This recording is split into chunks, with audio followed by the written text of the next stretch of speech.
دیوار چین کیوں تعمیر کی گئی؟ دیوار چین، گریٹ وال آف چائنا کی تعمیر بنیادی طور پر ملک کی حفاظت کے لیے کی گئی تھی۔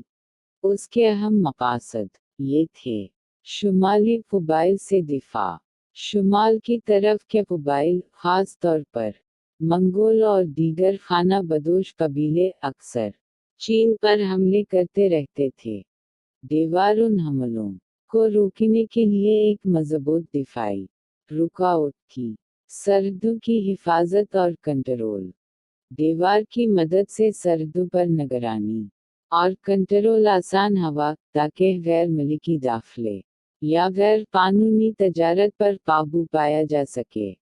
مسافر اور تجارتی راستوں کی حفاظت، دیوار کے ساتھ چیک پوسٹس اور قلعے بنائے گئے تاکہ تجارتی راستوں، خصوصاً سلک روڈ کو تحفظ فراہم کیا جا سکے۔